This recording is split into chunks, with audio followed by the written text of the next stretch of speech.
Hello, ladies and gentlemen. Welcome back to Tailosive EV live on YouTube. It's been far too long. Oh my gosh. There's been trips, there's been travel, there's been events and family stuff going on. Man, I apologize it's been so long, but I'm just happy to say I'm glad to be live again. I know I've been posting lots of content, but it's difficult to carve out these hours in the day where we get to just chat live, and I love this kind of real-time interaction because I get to gauge what you guys are interested in or what subjects you want covered in real time and just respond to you instead of going through this whole process of coming up with ideas, recording and editing and uploading, and all of that stages gets to just be skipped and bypassed, and we can get straight to the info you guys want to know about when we go live. So I'm happy to be here, and I'm testing out with a different camera and a different microphone right now, so I apologize if there's some bugs or some lag or some crashes later in the stream. I will do my best to fix it if it does happen. I've been testing it for a while, so hopefully this resolves everything. But if not, great, let's get started, because the first subject that I wanted to kick off in today's live stream honestly probably could have been its own dedicated video, and I thought, well, it's Wednesday and I haven't been live for a while, so let's just talk about it. Rivian had some awesome production numbers to report on, and we got this, thankfully, straight from RJ's Twitter account, which is, I guess, where you get all EV info from now, is the CEO's Twitter. But RJ basically said in Q2, they produced 4,401 vehicles, which, if you recall what they produced last quarter, it was much less than that, almost half as much. And if you combine that with their total vehicle deliveries to date, they haven't even hit 8,000 vehicles produced yet, which means that in Q2, they built more than half of all of the vehicles that have been built in total over the past 3 quarters of production. Which is a tremendous growth rate, and they reassured guidance, which is another great sign for Rivian, because it means that they still expect this doubling to not just continue but increase. So expect exponential growth in production, which is a good sign. That means that, in case you weren't aware of what Rivian's guidance was, they were hoping to hit 25,000 vehicles delivered by the end of this year. So combining the first couple quarters, that now means they've delivered somewhere in the ballpark of 6,000 or 8,000 vehicles so far, and they're going to have to continue to double up over the next couple quarters in order to hit that 25,000 vehicle delivery goal. But this has been my biggest concern from the beginning. I mean, Rivian's got a big cash pile, and they've got an incredible product with a ton of pre-orders, and a lot of people interested, both in the R1S. We had a bunch of review videos on those drop today, and the R1T, I've been spotting them more and more frequently, which is fun. There's people in my area that have taken delivery of them, and I just think that truck has so much capability, so much of the suspension and the powertrain is so well engineered. It's just a matter of, can they scale up and can they ramp up production before they go bankrupt? That's the big question. In fact, Elon is convinced that they definitely need to cut back on their spending, otherwise they will go bankrupt. He probably knows a bit more about ramping up production than I do, but I at least can look at the financials and their balance sheets and say, okay, Rivian has a lot of cash in the bank, and the only way they're going to become profitable is if they can ramp up production and start acquiring, because, the more vehicles you deliver, the more revenue you get to secure, and the more people are actually paying for your product instead of hoping to one day pay for your product. So it's a good sign to see that ramp up going smoothly. Obviously, once we get the earnings call, we'll find out if Rivian's operating expenses are also growing alongside the production. That would probably taper these production numbers if we were finding out that, okay, yeah, if you build twice as many vehicles, you actually spend twice as much. I don't think that's the case, but unfortunately, that is a possibility because they are a startup and there's a lot of initial upfront investment they have to put forward in order to get this company off the ground. But in the past quarter, something else I wanted to dive into that I didn't make a video on was they have finally launched their first Rivian exclusive adventure chargers, which can support the fast charging, and even though it uses the CCS connector, it only works with Rivians, which is kind of interesting. So Tesla has the supercharger network, which at least in the United States can only charge Teslas, but they've said on the record many times that they intend on opening it up to everybody, and they don't want it to be a walled garden or anything like that. Whereas Rivian is actively building these adventure network chargers that are just for Rivians. I guess if they change their mind down the road, they could open them up to third parties, but at least right now they're just for Rivian. And at least at the couple fast charging stations I've seen, they even had a stall dedicated for trucks that have a trailer behind them, which is good to see, because that's another big missed opportunity I see with the supercharger network, is most of those chargers are not accommodating for things like the Cybertruck, which a lot of people probably will plan on towing with those things. And there's even people towing with the Model X and Y already. You know, Tesla sells tow hitches for those vehicles, so it makes sense that you would try to accommodate for that at charging stations. And Rivian seems to be accommodating for it, but of course they're not going to be deploying as many charge stations likely as Tesla is, because Rivian is going to fall back on Electrify America pretty heavily, whereas Tesla doesn't so easily have that. I mean, they could make adapters accessible, but so far they haven't made them too easy to buy. You got to buy them through Korea and import them and that kind of thing. But regardless, I was happy to hear that Rivian is able to produce at this high a volume, because those pickup trucks are not easy to scale compared to like any Tesla right now, because of how large, simply because batteries are one of the primary limiting factors. And every one of those R1Ts or those R1Ss right now that they're building are requiring a minimum of 135 kilowatt hours, which is a much larger battery pack than even the Model S and X. And they're using 4 motors instead of 3. They have so much more complexity with the gear tunnel and the interior design. Multiple displays, one in the back, 2 in the front. They have the Bluetooth speaker with the lantern and everything. They've got this big old powered frunk and the powered the tonneau covers and the, what's it called? I'm blanking out. The tailgate. The tailgate automatically folds down. There's all this complexity to it, ventilated seats and all that. And they're trying to build out their adventure network, and they're trying to update the software. They just got basically their own version of dog mode, which is good.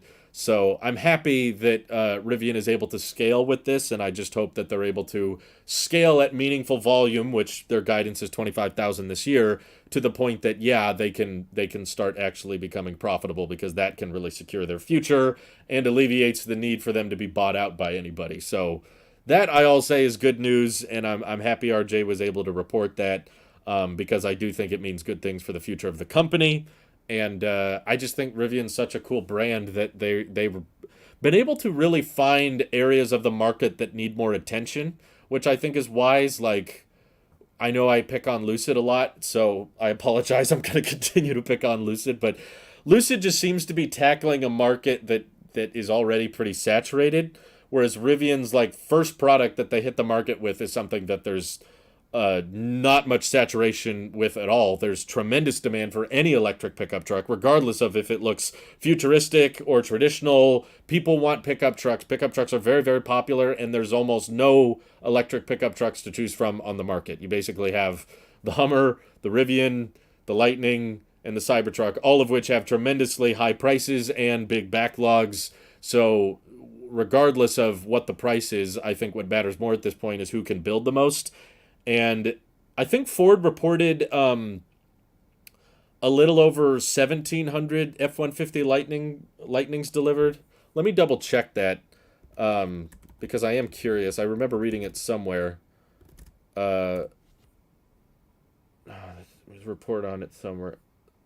Oh, I saw a tweet, but now it's not showing up in the news.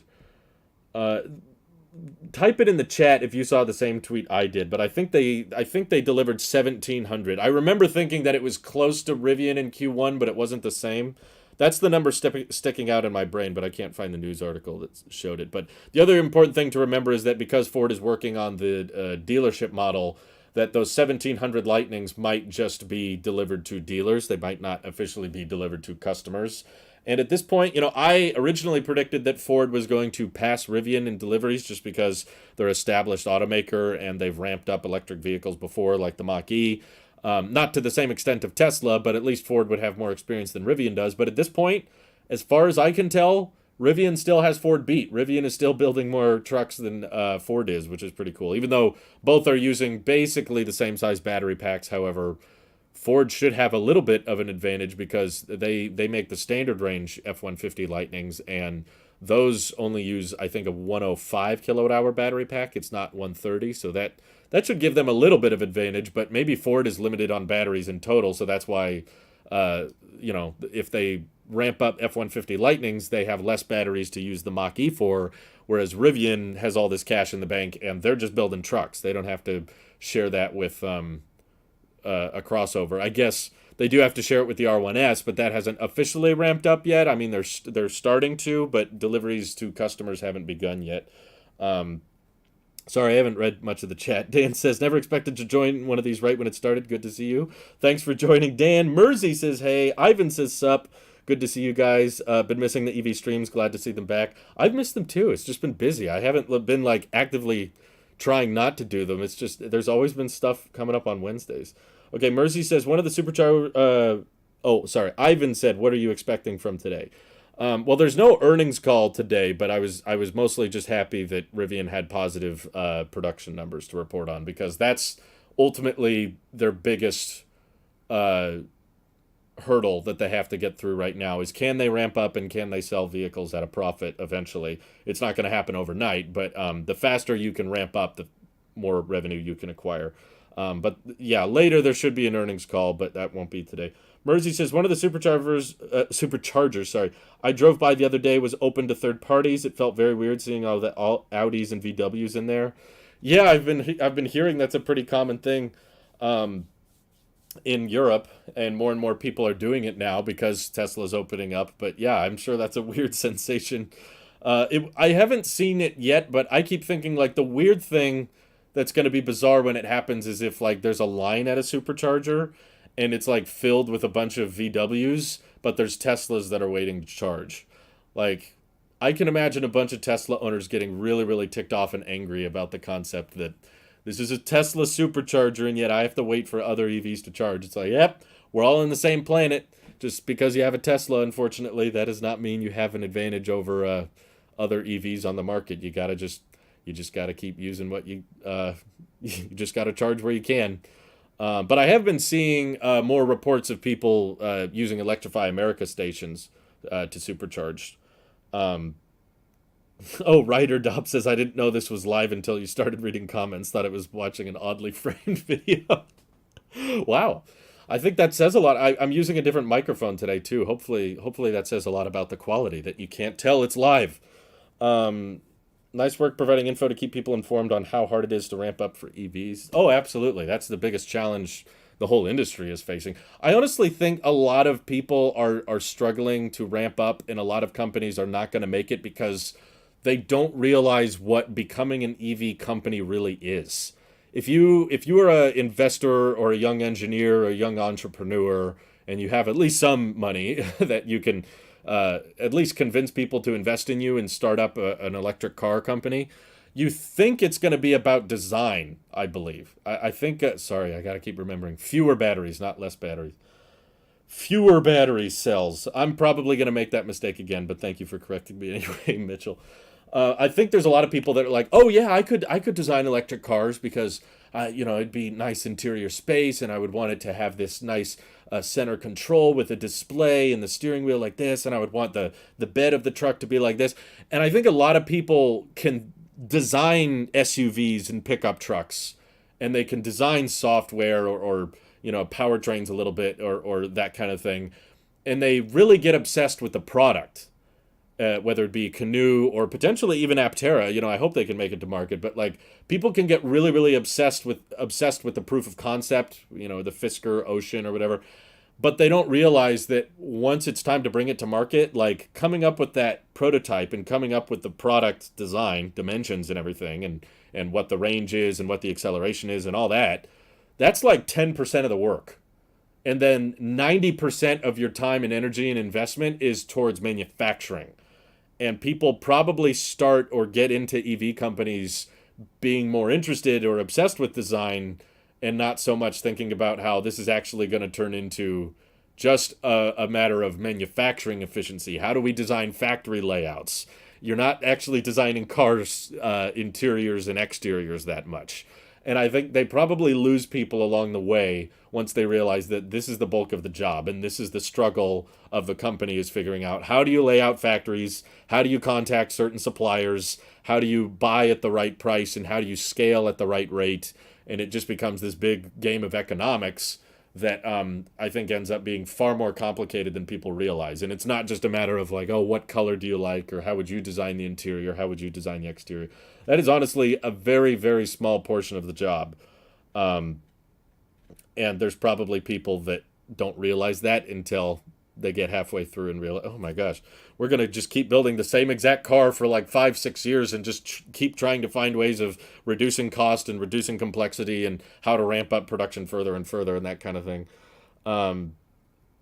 Edler says, what's your opinion on Elon's take on Rivian potentially going bankrupt if they do not dramatically cut costs? I think they should take his advice, because Elon definitely has experience. I think he's the only, techno king. He's the only CEO that can say that he knows how to ramp electric vehicles profitably. There's other companies that have ramped EVs, but not as profitably as Tesla, or profitable at all. And he's done it as a startup, not from a legacy automaker. So I think Rivian should take his advice and look into places where they can cut costs. But at the same time, I'm also looking at their balance sheets and looking at, $16-18 billion in cash, and the run rate continuously improving. And they have a lot of investment from Amazon with the delivery vans and such. So that's what makes me think, like, I don't think Rivian is likely to go bankrupt. It's possible. I mean, I would definitely say Rivian is closer to bankruptcy than Tesla is, because Rivian has a lot more debt and a lot more overhead than Tesla does right now.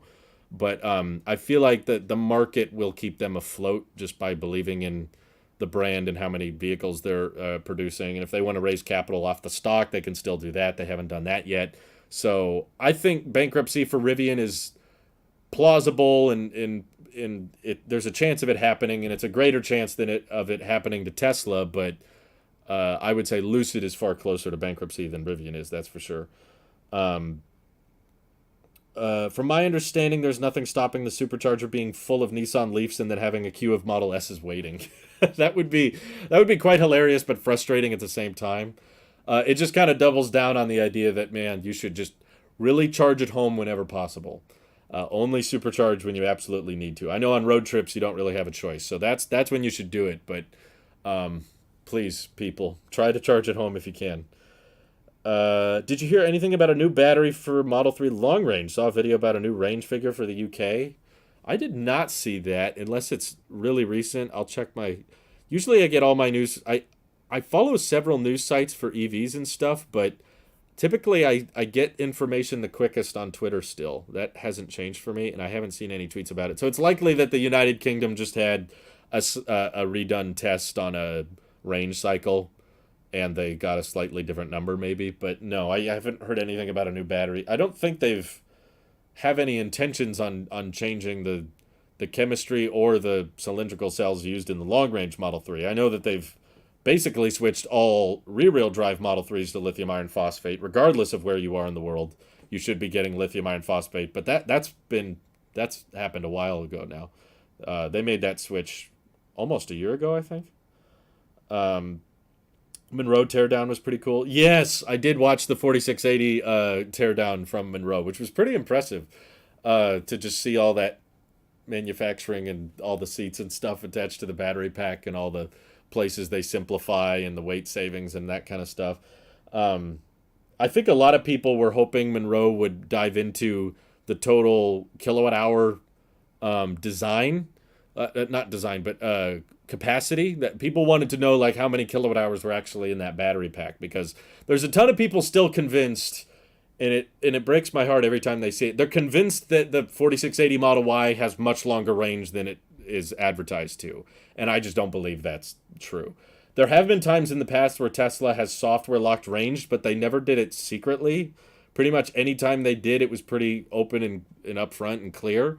And I think it's pretty obvious that the 4680 Model Y has around a 69, just for the sake of Elon. Let's say it's a 69 kilowatt hour battery pack. And even though they reduced the components and the parts a lot, the total weight of the Model Y did not decrease by that much. I think it was like 180 pounds lighter than the long range.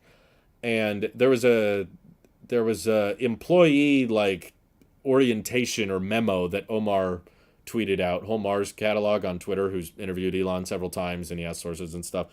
Not reliable with everything, but he did tweet out these employee memos that I don't think he was supposed to. He deleted the tweet shortly after. And they said that they intentionally chose a lower energy dense pack on the 4680 Model Y to prioritize, the production ramp and affordability. Affordability, it's still $62,000 for a 279 mile range, which is not super affordable, but I think they meant affordability on Tesla's side. Like it's more affordable to build, so the margins are better. But I didn't see Monroe completely dive into what the total kilowatt hour capacity is, but I'm pretty sure they would find out the same thing. I don't think there's going to be some software update where it suddenly gets 50 miles range more. Maybe they find some way to tweak the HVAC in the 4680 Model Y, and maybe that gives it 5 or 10 miles of extra range, but by the time people get that software update, they'll likely have a little bit of degradation anyway, and I don't think they would notice. I think it's not unreasonable to suggest that out of Rivian, Canoo, Aptera, and Lucid, at least one of them will not make it in the long run. I think Canoo will most likely go first. Yeah, I don't think it's unreasonable either. I would say it's probably not unreasonable to assume several of them won't make it. Just in the grand scheme of how many car companies get started and don't make it or get bought out, it's probably likely that the majority of EV startups will not make it. It's just a matter of who.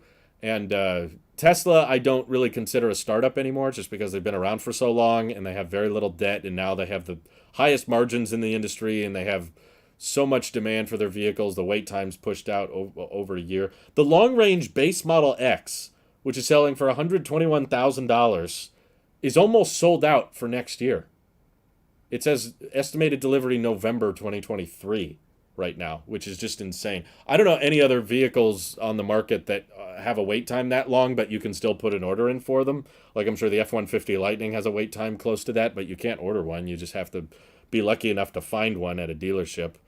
But I don't really count Tesla as a startup, nor do I count them as legacy auto. Tesla's kind of this unique, they're their own thing. But I think that Rivian is probably, of all of the new EV startups, I think the most likely to succeed based on their cash on hand and how quickly they're ramping up. I think they're ramping faster than anybody in terms of the startup space. They're not as fast as Tesla, but Tesla's been around for almost 20 years now, and they've been delivering cars for almost 15 years. They started deliveries of the Roadster in 2008, so yeah, that's 15 years of deliveries. I don't know. I guess if you compare that to Ford, who's been around for like 100 years, that's still relatively new. So I don't consider it legacy auto, but Rivian seems pretty likely to succeed. Lucid, I'm very skeptical of because of how slow their production ramp is going and how little cash they have on hand, and the fact that they seem in more of a rush to get people to order their product. Like, they announce the price hikes before they happen, so they're like directly telling people order this vehicle now. And then even people with reservations for Lucids were being notified like, hey, you can upgrade your order and we'll give you a discount. So they seem to be taking some actions on ensuring that the reservation holders buy higher trims. They were like emailing people with the Air Pure, hey, you can get the Grand Touring, we'll give you a lower price on it. Just for you, we'll give you a lower one. And I'm like, okay, that reeks a little bit that Lucid probably is the closest to having a demand problem of all of the EV startups, which sounds logical considering the luxury electric sedan space is already very saturated. There's Porsche, there's Audi, there's Mercedes with the EQS, and there's Tesla, of course, which is selling more Model S's than any other non-Tesla, which is still hard to believe. Yeah, the VW ID4, the Mustang Mach-E, the Hyundai Ioniq 5, none of those vehicles are selling better than the $100,000 Tesla Model S. So it's already like a fairly competitive space, and Lucid's trying to ramp up and be a part of that. And based on John Rettinger's impressions, there's still a lot of software issues with the Lucid, and he even claims that the interior is not as luxurious as a Mercedes. So it's like, okay, you don't have the most luxurious interior, and you don't have the best software. I guess what Lucid has going for them is the range.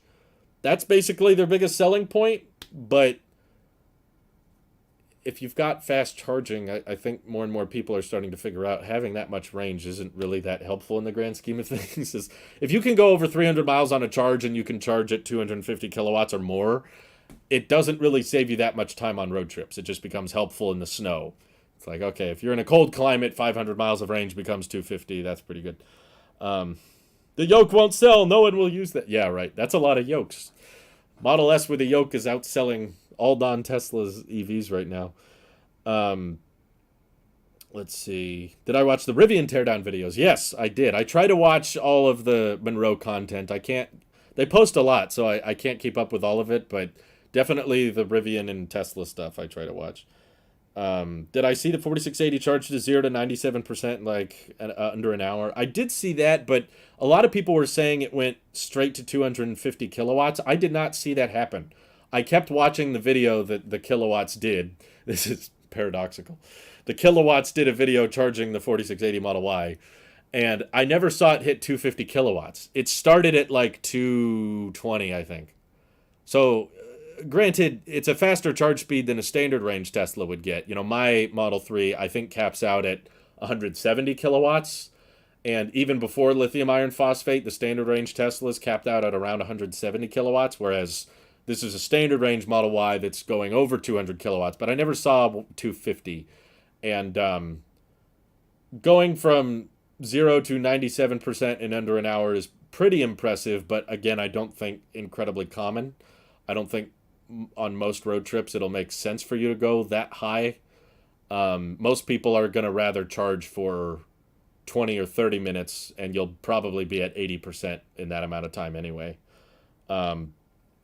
So I'm not convinced that there's really that many advantages or reasons for average consumers to go out and get a 4680 Model Y. I mean, it makes sense for Monroe because there's a lot of changes in the under the hood, and manufacturing-wise, there's a lot of updates there.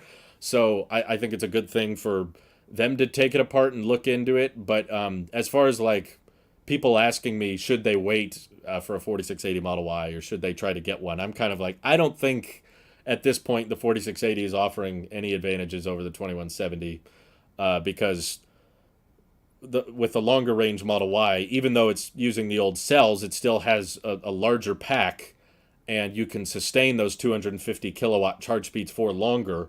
So you get, you know, it's impressive that the 4680 Model Y can go from 0 to 97% in under an hour.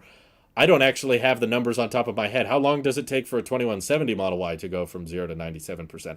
I bet it's not that much longer. But either way, the charge time from between, 5% to 80% is likely pretty dang close. And the number of miles you can get back still probably beats the standard range. I'd like to see someone do a road trip. I don't know if they've done a video on that yet, but can someone do a cross-country road trip? Maybe not the whole country, but just a decently long road trip with a 4680 Model Y and compare it to a 2170 Model Y and try and see if the 4680 would come out ahead. That would actually start to mean something. I'd be like, okay, maybe the 4680 charge speed is so good that you can actually save time on a road trip, but I doubt that would be the case. I bet the long range would still win out. Okay, I gotta keep up with the chat here. I get irritated when people call Tesla a startup. I kind of get it, but yeah, it's a loose definition for an EV startup to be in the S&P 500 and that kind of stuff. Going back to the Monroe teardown, I actually work from Monroe, and we will likely be discussing pack size in a future video. We have yet to get the lid off and count the cells to verify claims. Oh, sweet! We've got a Monroe employee in the chat. That's awesome. Run, study, sleep. You sound very healthy. You're running, you're studying, you're sleeping. If I had a name like that, it would be like oversleep, overeat, stay up late. I'd have some crazy name like that. But that's awesome. Thanks for tuning into the stream. I figured you guys were going to get into that eventually. I know that it hadn't been talked about yet because it would probably be in headlines if it turned out that the 4680 pack was actually 80 kilowatt hours and Tesla is software locking it, but I don't think that's the case. Versus Fremont 2170 video is coming soon too. I'm excited to watch that, but I have a feeling that the result is disappointing. Seems like every step along the way, the 4680 Model Y just ends up being like, oh, it's fine, it's about the same, or it's pretty good. You know, I think a lot of people are comfortable getting the 4680 because it's likely that people are starting to realize that having longer range doesn't really matter all that much as long as you've got fast charging and a good charging network. Yeah, like Scott said, Tesla is $1 trillion startup. How many startups are $1 trillion valuation? That is kind of weird. But yeah, I think that right now, Elon even commented on the fact that the 4680 structural pack is not fully optimized yet, which I think is pretty obvious considering they talked about how it would lower cost and how it would lower weight and increase range, and now it's out and the weight isn't that much different and the range isn't that good either. But that's fine because I think more and more people are starting to realize, like, yeah, you can live with 270 miles of range. It's not that much a stretch. I don't agree with the mindset that, oh, we can't do a standard range Model Y with 240 miles of range because that's just too low. It's like, I know a lot of people that got that Model Y and they're very happy with it. I saw an electric Hummer recently in my area. Definitely the coolest car I've seen all week. Wow, someone actually got it. Mike sees all kinds of EVs where he lives, and he has still never seen an electric Hummer, which is interesting. Edler says, what do you think is the most underrated EV on the market today? There's a lot to choose from. Probably the Bolt. Yeah, I think I agree with Sidwell just for the price, but I got to preface that statement by saying I haven't driven one yet. We have a lot of, I'm doing work around the house because we took a trip and now I'm catching up on chores and we had family in town and we're trying to arrange trips because it's summertime. So a lot of people are free right now. So I haven't had the time to go test drive one, but I would like to test drive a bunch of new EVs. Like I have a lot of interest in the Kia EV6 right now, but they're very hard to get a hold of. In my area, there's like no Kia EV6s at all for sale or for test drives. So I have to drive pretty far, and because I don't have my Tesla yet, that means I got to spend a lot of money on gas to test drive an EV. So I'm kind of like, maybe I'll do more test drives when I get the Model 3, because then I could drive further. Plus, I'll already have the Model 3, so I'll have something to compare it to. Because right now, I have an old gas car from 2007, and if I drive any EV, that's going to feel infinitely better than my gas car. Whereas maybe if I drive around a Model 3 for a while, and then I drive around to EV6, I'll have more nitpicks or little details to complain about. But as far as just range goes, the fact that the new 2023 Chevy Bolt is going to be $26,000 and go over 250 miles on a charge, that value is just incredibly good, and I don't think that many people know about it. I think most people just think, oh, I can't get an EV because Teslas are pretty much the only EV, and then they look at the price of a Tesla and go, that's way too expensive, I can't buy an EV. And it's like, well, there's way cheaper ones that people should consider before making sure, like, do you really, really want a Tesla? I'm not saying that Teslas aren't worth it, because I still personally think they are. If you've got the money, you know, I told my wife the other day, because we were driving on the highway and I saw a Kia EV6. It was way behind me and I was able to recognize it despite it being probably a good quarter mile behind us. Maybe not a quarter mile, but it was a decent length away. Far enough away that you couldn't make out many details, but I just saw the little headlight design of the kind of greater than, less than symbols on the EV6. It has a very recognizable headlight. And I was like, that looks like the Kia EV6. And I was like, I think that is. And it got closer and closer over time. And before I knew it, yep, it was like, yeah, it's a red one. It looked really, really nice. And I said, hun, that one is like, if we ever want a crossover, I think I would consider getting that one before the Model Y, just because it's like $20,000 less than a Model Y. And my wife was still like, I don't know about that. She's like, I would need to look into it. I don't know. She was unconvinced that it would be worth it. But I told her, I was like, you can get like one that's supposed to be $48,000 and get over 300 miles on a charge and that kind of stuff. So yeah, that's a really competitive offer if you can find one. The problem is they're very hard to get a hold of depending on where you live, and there's a lot of dealers that attach huge markups to the EV6. So it's kind of an F-150 Lightning situation. Like the F-150 Lightning Pro, is an incredible value and probably the best deal on any EV if, big if you can find one that they're selling for MSRP, or at least not with a major dealer markup. Even if it's like a $5,000 dealer markup, that's an incredible value. You can get a whole pickup truck with over 200 miles of range, all-wheel drive, dual motor, fast 0 to 60 time, plenty of cargo space, that massive frunk, and it gets the federal tax credit. So after the potential savings, that's like under $40,000 for that whole thing. And that's like a 100 kilowatt hour battery pack in there, and it's got all the power hookups and stuff. So it's an incredible value, but I've yet to find anyone that's actually been able to take delivery for 40 grand or around that. Everyone I know that's taken delivery of a Lightning so far has paid 60, 70, 80, $90,000 because I think they're building the Lariats and the Platinums first, and only a handful of XLTs and Pros. So as far as most underrated, I feel like the Bolt is one that maybe a lot of the public is scared off of them because of all the stories about the batteries blowing up, and I hope that GM has addressed that. But I was able to plug in, I configured a Chevy Bolt, and there was one available at my at a dealer that was very close by to me, and there were several of them available for like next day. I was like, I could go there right now and buy it and drive home with it today. And there's not that many EVs you can do that with. So I think that's why GM lowered the price, was because not that many people were buying it.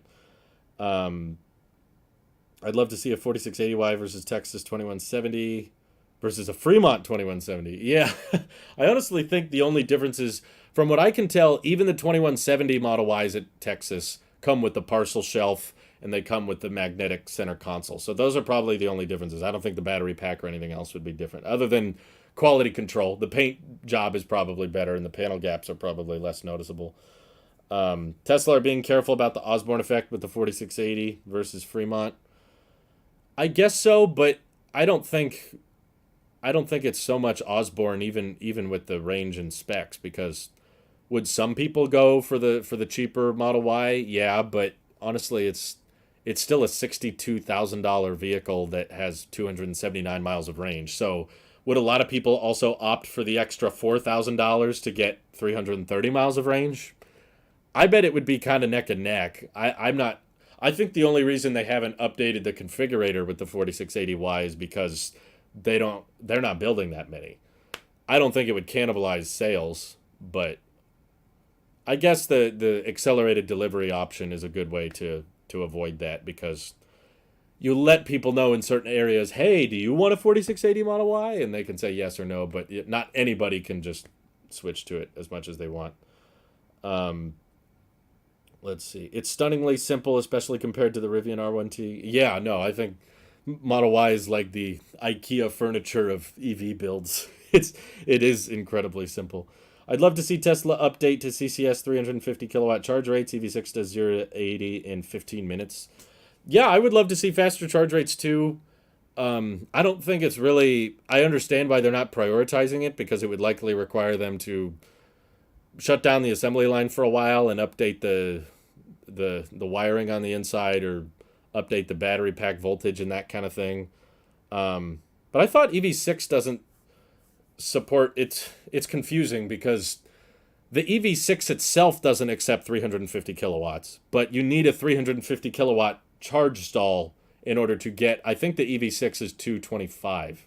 It maxes out at 225, so it really comes more down to charging curve than peak charge rate, so I don't think it matters as much as people may think, but I've got nothing against them getting faster. Like, if tomorrow they said, hey, all the new Teslas support 350 kilowatts, I'd be like, that's great.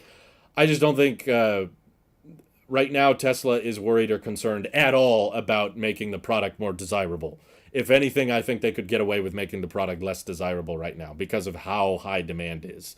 Like, if they wanted to start making standard range vehicles with 2170 cells, I think they would probably still sell. Like, let's not build 300 mile range anymore. Let's just do 280, 270 mile range with the 2170 cells. People would probably still buy them, and they would just call them all-wheel drive Model Y, maybe all-wheel drive plus or something. It might be too similar to the 4680 Model Y, but at least with the Model 3, if they have a finite number of cells, and if they find a way to increase production by using less batteries, they could probably get away with just selling a Model 3 all-wheel drive, and it has very similar range to the rear-wheel drive, but you can't charge it to 100% every day, which would kind of suck. But my point is, with gas prices the way they are and demand as high as it is, people would probably still buy it. Maybe stop including mobile chargers. Yeah, they've already done that. Um, Hopefully the Kia dealership can find the keys. Exactly right. Would you get an Aptera for road trips or stick with your Model 3? If so, what range would you get? Yeah, I mean, the problem is I haven't driven an Aptera.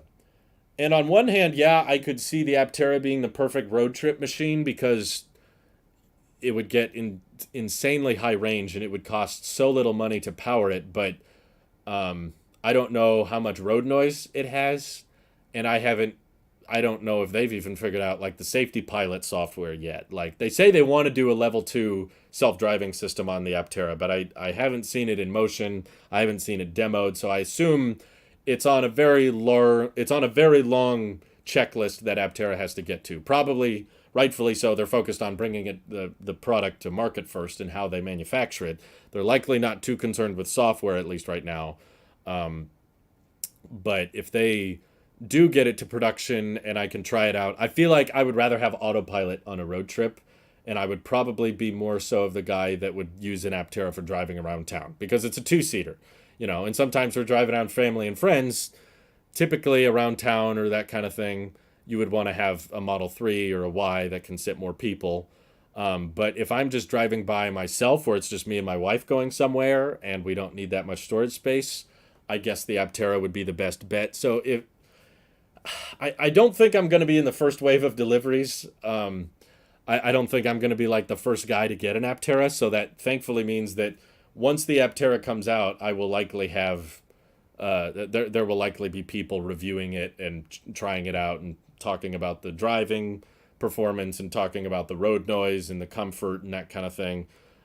So if I get some indication that maybe for long distance road trips it's not super comfortable or it's not as convenient as a Tesla, I would probably lean more towards getting the 250 mile range variant because it's like I'll just drive it around town and I should just get the smallest possible battery pack because that will lower the weight the most and that will increase the efficiency the best. So that 250 mile range Aptera will have the best miles per gallon equivalent out of all of them.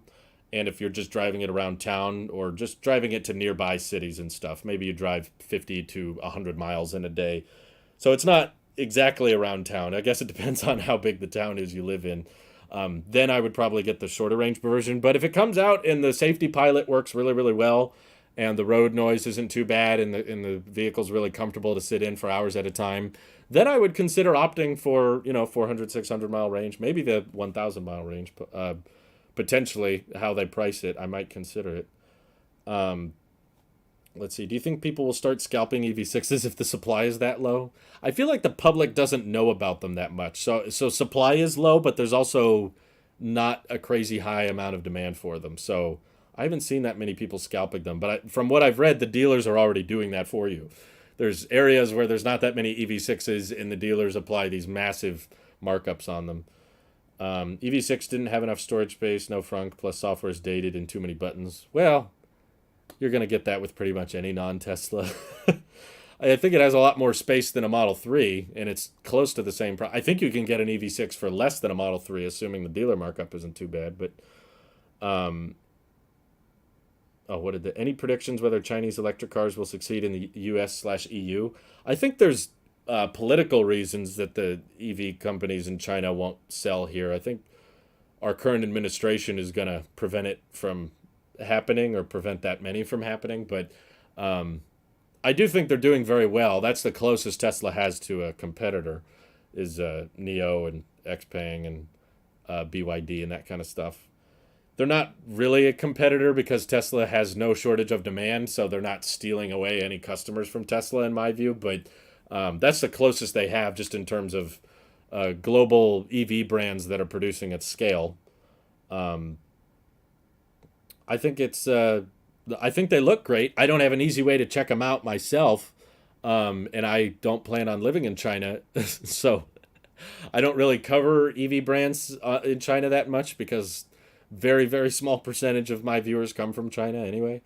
I thought YouTube was banned there, or some people still watch it, but they have to use VPNs and stuff. So it's just, it doesn't relate to my life very much, and it doesn't relate to my audience's life very much. So I apologize if I don't have much to say about them. It's just because they seem great, but I don't see them showing up here. And because I'm in the U.S. and most of my viewers are in the U.S., that's what I'm going to focus on. We are picking up a Bolt EUV this Saturday. Had a week wait for it to show up to the dealer. Couldn't pass on the price/charger install deal. That's awesome. Congratulations, Keegan. I'm happy. I hope it works well for you. I hope it's a good vehicle. Let's see. The way Texas is ramping the 2170 backup plan was thought about ahead of time if 4680 ramp is slow. Elon mentioned a 300 kilowatt supercharging at some point, maybe once long-term testing is complete. No, he's referred to it in several tweets, and even back when they unveiled the Cybertruck, they said that would go over 250 kilowatt charge rate. So I'm sure they're thinking about it. They likely have a plan for faster charging speed. They're just not moving on it very quickly because there's more important things to focus on right now. Ramping up production is more of a problem. You know, if there was not enough people buying Teslas because the charging time was too long, then I could see them prioritizing it, but that's not a big issue. And you said in your video the Tesla billboards everywhere are the prices on the gas station sign. That is so true. I know, I keep pointing it out. Every time I see gas prices go up higher in my town, I'm like, hey, look, there's another Tesla billboard. Check it out. Stop including mobile connectors. At this point, Tesla could release a car with 100 miles of range and sell the seats separately, and it would be back-ordered to October. You're probably right if they priced it really low. If you could actually buy like a 100-mile range Tesla for like, I don't know, $20,000, I bet a bunch of people would still buy it. Seats are actually one of the most expensive parts of a car, very complex and laborious to assemble. You got a point. Really? The best seats are no seats. Oh, okay. So they could save thousands of dollars by just selling it without seats. I don't know if that's legal. Can they actually get away with that? That's a good question. I don't know.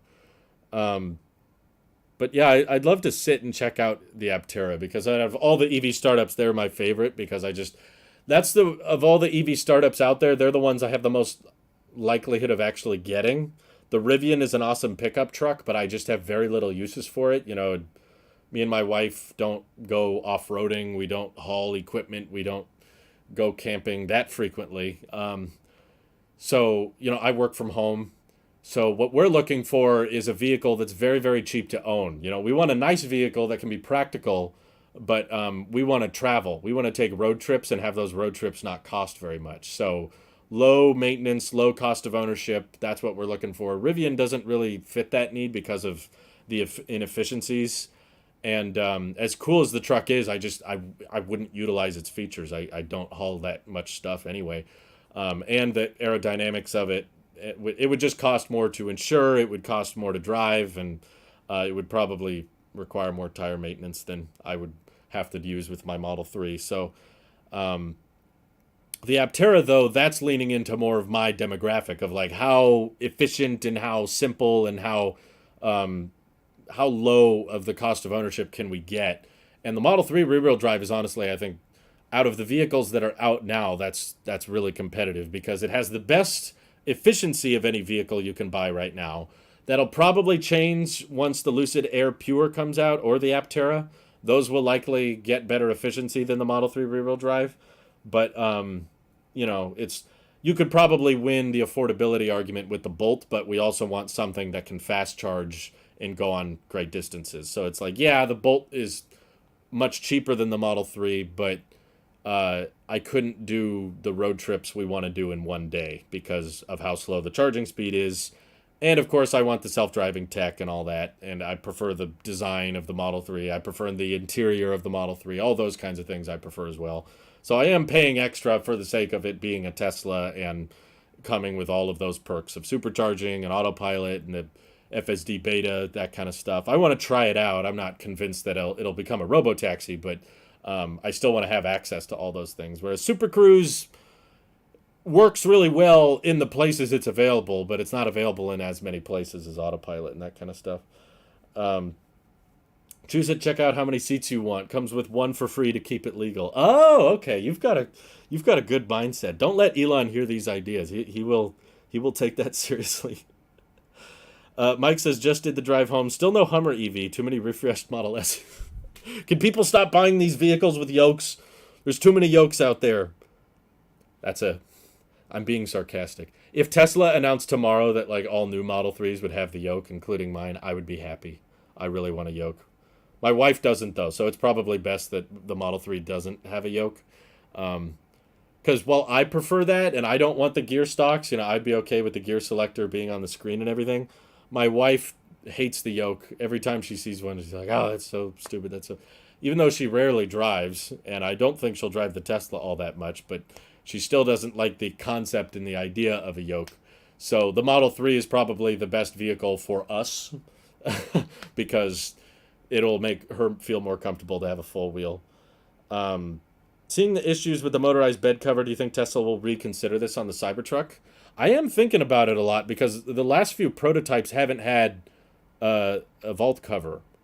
So it makes me wonder if they're going to tinker with that design or go with something else. And that's why I got really, really hyped for the solar wing setup that Tesla was showcasing out in Germany. I was like, you could build a tonneau cover that has all that built in, and I don't think it would be very heavy.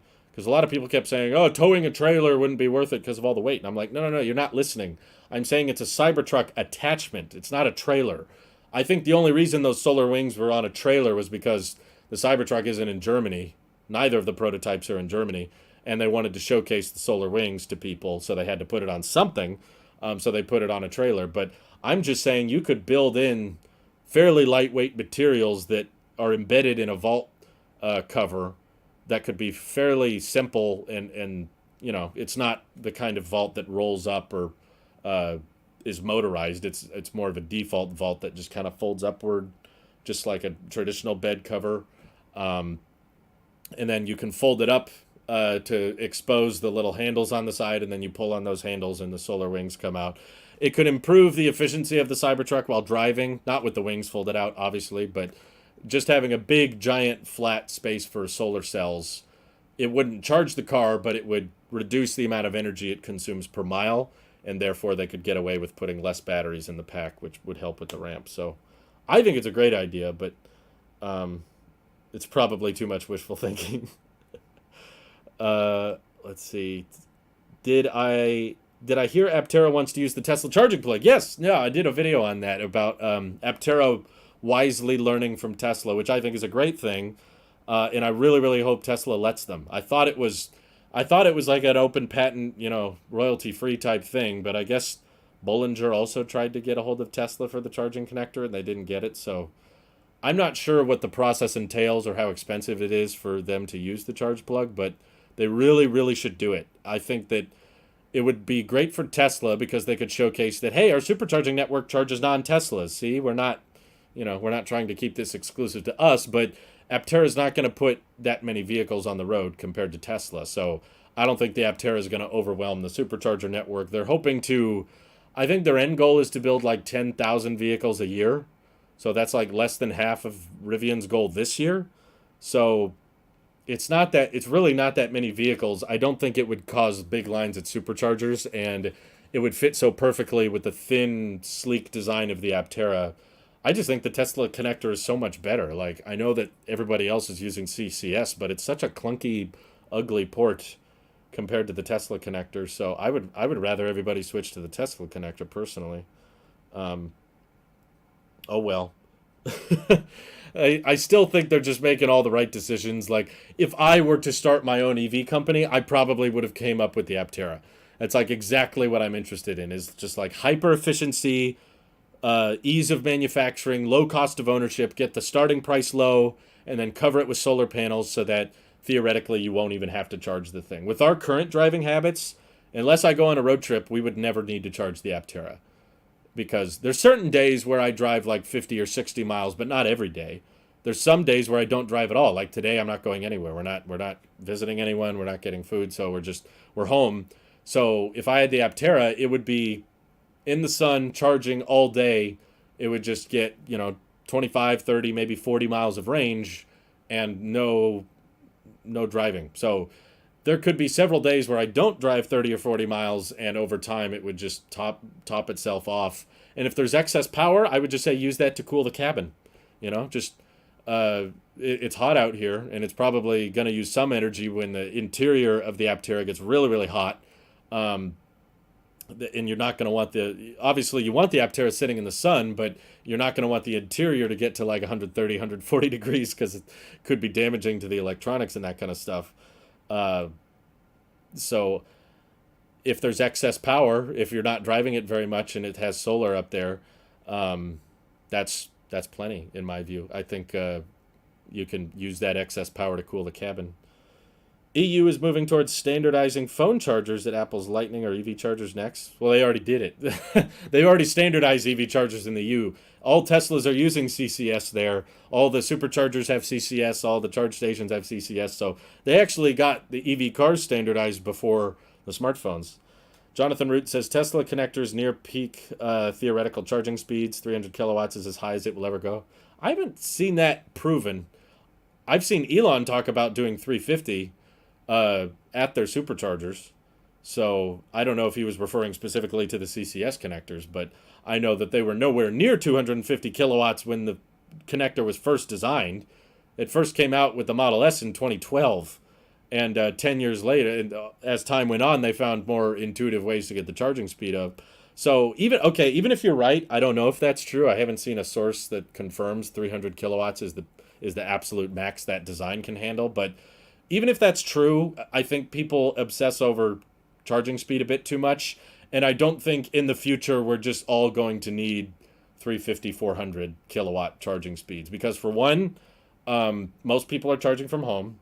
I just looked it up again. In the United States, like less than 20% of people live in apartments. So that's the demographic of people that can't really charge from home that easily. But why not in the U.S.? That's because the United States doesn't have as proactive as a government as the EU. So we didn't agree on a charging standard earlier, like the EU did. But I think they're basically there. The U.S. wants to standardize CCS, I bet, but Tesla is the most common, so they kind of have a hard time justifying that.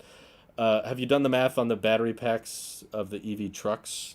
I don't know what math. That's pretty generic. What the charging speed is and stuff. I think what you can, even if in the future Tesla builds vehicles with larger battery packs, like sure, yeah, the Cybertruck's going to have a bigger battery pack. You want faster charging. Again, it's not all about the peak charge rate. It's about how long that charge rate is sustained. So even if the Tesla connector is maxed out at 300 kilowatts, if the Cybertruck has a larger battery pack, it'll be able to sustain 300 kilowatts for a longer period of time. So you'll still be able to get lots of range back into the truck very quickly, because if they can sustain, from what we've read about the 4680 Model Y being able to go from 0 to 97% in under an hour, that's with a 69 kilowatt hour battery pack. Cybertruck's likely going to have 130 or 120 kilowatt hour battery pack. So you could sustain those high charge speeds for longer. And if they build it with a higher voltage, you will be able to as well. So it's not the end of the world if it can never get to 350 or 400 kilowatts, because I do think over time the EVs that sell at the highest volume and the EVs that are built at the highest volume are not going to have that much bigger battery packs than what we currently have. The most popular vehicle in the world right now, in terms of just individual model highest volume, is the Toyota RAV4. And I think the Model Y is a worthy competitor to that, and it's coming up in sales quickly as Giga Texas and Giga Berlin are ramping. I think it's fairly likely that in 2023 the Model Y will outsell every other vehicle, just because the Toyota RAV4 I think is selling 1.1 million units a year, around that. And Giga Texas is going to ramp up to 500,000 Model Ys a year. Giga Berlin is going to ramp up to 500,000. They already got at least like 250,000 or 300,000 coming out of Fremont, another 250 to 300,000, maybe more, coming out of Shanghai. In fact, Shanghai is going to ramp up further now, and they're going to expand production capacity. So just from production capacity alone, regardless of demand, there will likely be in 2023 something like 1.2 or 1.3 million Model Ys built, all of those are using battery packs that are, you know, 70, 80 kilowatt hours or less. So having 350 kilowatts at a battery pack of that size is really, it helps a little bit, but it's not that big a deal. Also, the connector's ability to hold high charge rates.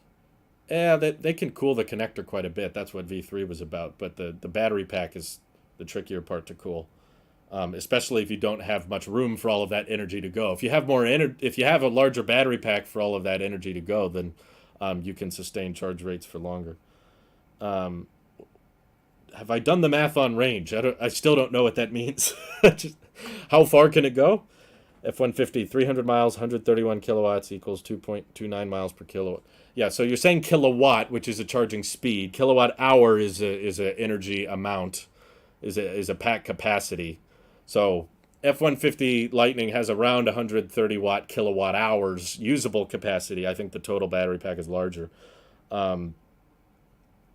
Bingo, lots of room to improve charge speed at 250 by improving the curve chemistry. Yeah, they talked about that with the 4680, and I think you can generally improve charging curves with vehicles that you can improve charging curves with vehicles with larger battery packs. That's why the Tesla Semi is probably going to support 1 megawatt charge speeds, because it has lots of room in that battery pack for the energy to go. You couldn't with all the wiring in the world, with all the best voltage in the architectures, even if you fit that giant MCS connector onto a Model S, it will probably never ever accept 1.5 megawatts or 3 megawatts, because the battery pack just doesn't have enough room for that to go. But my point is, lots of people are buying Model Ys now. Lots of people are happy with them, and they're great road trip machines, and you can charge pretty quickly and get back out on the road. And they're very popular. Obviously, the wait time is still like a year on Model Ys, and they max out at 250 kilowatts. So, sure, theoretically, you could probably redesign the port to make it charge faster, but not that many people are going to take advantage of it anyway, because the majority of charging is being done from home. So I understand why that's not a priority. They're not going to break the Tesla ecosystem and complicate things further. It's already complicated. We have two standards everywhere: CCS Tesla, CCS Tesla. That's going to be a big headache to try to smooth over for the future. But for Tesla to adopt CCS or to change the connector again, that's just going to complicate things further. So I think the best solution we can go with moving forward is just adapters. Tesla can sell CCS adapters for people that want to charge their Tesla at non-superchargers, and Tesla can start adding CCS connectors to superchargers. So I think in the future it'll just be one of those differences that people get used to. It's a little bit annoying, but you know, even at gas stations, there's pumps that are just diesel. That's what I've noticed. Like the gas station we go to, there's a slot that you go to for diesel, and there's a slot that you go to for cars. And certain gas stations in certain states have varying levels of octane. Here's the premium, here's the supreme, here's the regular. There's different types of gas, and just like you have to choose which type of gas you want to put in your car, you'll probably have to pick an adapter of sorts. But the reason I'm comfortable with that is because you won't have to go to a gas station as often as you go to an EV charger, because most people are going to be able to charge from home. I think that's going to be the default. That's what most people are going to be comfortable with. And you're going to have the same old charge port in your garage or at home that you use every single night. So you don't need to worry about, oh, which connector do I use? If you go on a road trip and you have a Tesla and you're paranoid about there not being enough superchargers, for one, the car's going to plan all that for you anyway. Just pack an adapter. And, hey, thank you for the super chat, Taker. Is Chinese battery tech moving faster than Tesla? I think your question, thank you for the super chat. That was very generous of you. But the question is kind of fundamentally flawed, because it implies that there is Chinese battery tech and there is Tesla battery tech.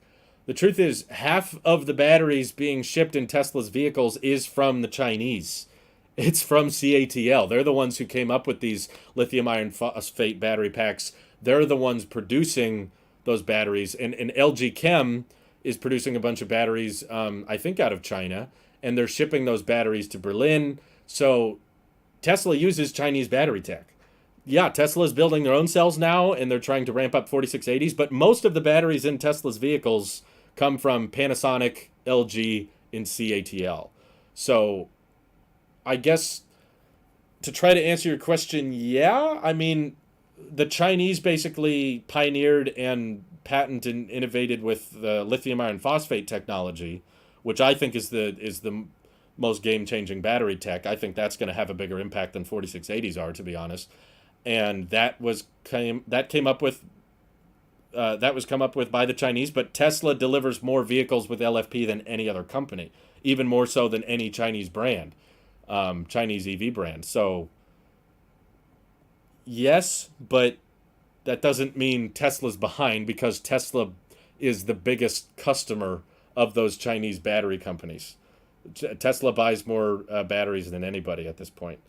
Um, yeah, so you can look up the miles per gallon equivalent of an F-150. F-150 Lightning. You know what the efficiency is. Obviously, it's a pickup truck and it's large, so it's not that great. I think it's 68 miles per gallon equivalent, and the Rivian is like 71 or 72.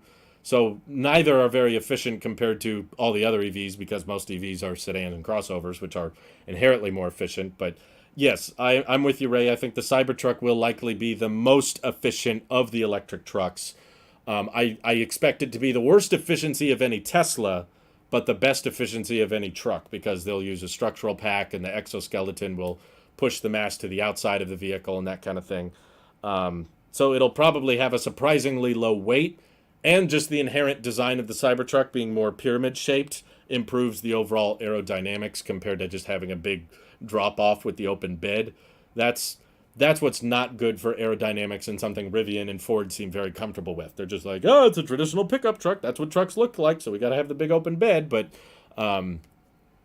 Cybertruck doesn't follow that design scheme. So you're probably right around there, like 2.75 miles to 3.25 miles per kilowatt hour. That sounds about right to me.